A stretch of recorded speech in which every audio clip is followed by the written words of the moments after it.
I believe there are four versions of each individual. Who I think I am, how I think others see me, how they actually see me, and how I want them to see me. In 2002, in Dhaka, Bangladesh, where I'm from, in one of the top reputed high school, I was a no one. Others saw me as someone that can be bullied and easily made fun of. That kept me in a shell. Funny thing is, I was fine with that. I was ranked 47 out of 56 students. I was okay with that as well. Then one Tuesday, I was sitting in the 5th row in my classroom.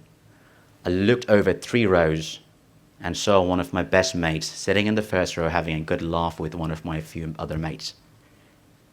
He was in the 1st row because he was ranked 9th. And it struck me. We did the same exact activities. We were both in basketball team, we were both debating club, we were both in the book clubs, we were both librarians. And he had academic excellence. If he can do it, why can't I? That was the very first day that I said yes. That yes, I can change. I can see the change in myself if I want to make the change. And with that new motto of self-prosperity, I got obsessed with my own personal growth. And I catapulted myself to the 2nd row within 2 years, becoming 17 out of 56 students. And within 3 years, I aced 8 of my 11 exams.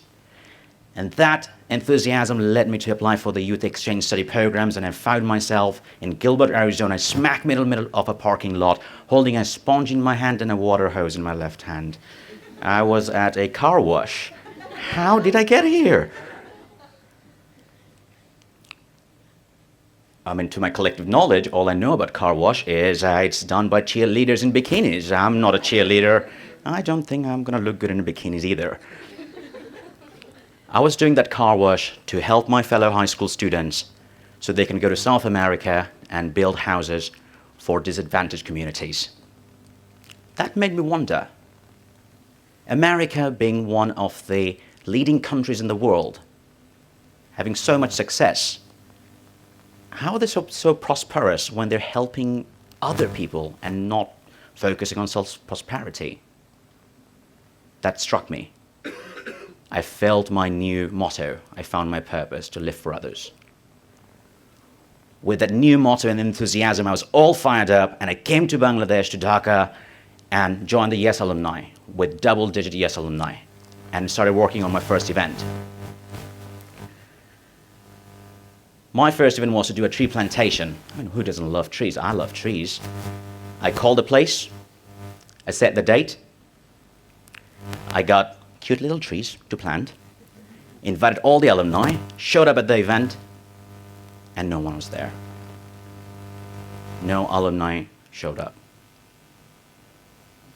It's like, okay, that's fine. I can plant 25 trees on my own, no problem. So I shook things up and started working on my second event, coloring books with kids with autism. Called up a place, set the date, got the coloring books, got all the colors, invited the alumni, went to the place, saw all the parents, very excited to drop the kids off, saw the spark in the kids' eye, so happy to do color books on that day. Only one alumni showed up. I can plant 25 trees, but I can't color 30 books on my own and help from another alumni. Then I did a 3rd event, 4th event, 5th event, and still no one showed up.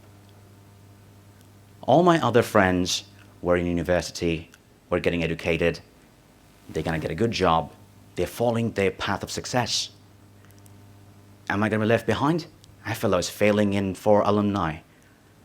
I was failing in life. That scared me. And that fear not only led me to leave YES Alumni Bangladesh, but it made me leave the country all the way to London, England. I washed my hands off YES Alumni for good. 6 months later, I got a phone call from one of the alumnus from Bangladesh. Hi, is this Rubaiyat? I'm an alumnus from Bangladesh, and I just got back, and I was looking at all the events that you did. You tried to do last year. And I was just hoping that if you could help me with organizing one of the events. A warm flow of blood just went from my heart to all throughout my body. Even to thinking about it and talking about it right now, all the hair on my back just went poof. I threw a stone in the pond and then I thought it sank. I believed I had failed. But that stone just went deep and created its first wave. And now, after 9 years, that has created 2, 10, 40, 50 waves. At an event now, we have 50 YES alumni. Maybe the stone I threw in the pond wasn't a pond, maybe it was an ocean. Maybe just taking a bit longer to see all the waves, it hasn't come to the shore yet. As human beings, we hate chronic things. We love endings. If we don't see a quick change, quick result, we panic, we get scared, we're afraid. And that fear made me feel like I have fallen, and I've fallen in a deep well. I picture myself as young Bruce Wayne from Batman Begins, that who has just fallen in a well. I see my father hoisting down Thomas Wayne, lending his hand out to me and saying, "And why do we fall, Bruce? So we can pick ourselves up." My superhero, my dad, left me and left the world 36 days ago. 36 days ago, I went to Bangladesh for his funeral. I had his phone in my hand, and I started getting calls from people that I've never heard of. Rubaiyat, if it wasn't for Dad, both of my kids would have never gone to engineering school.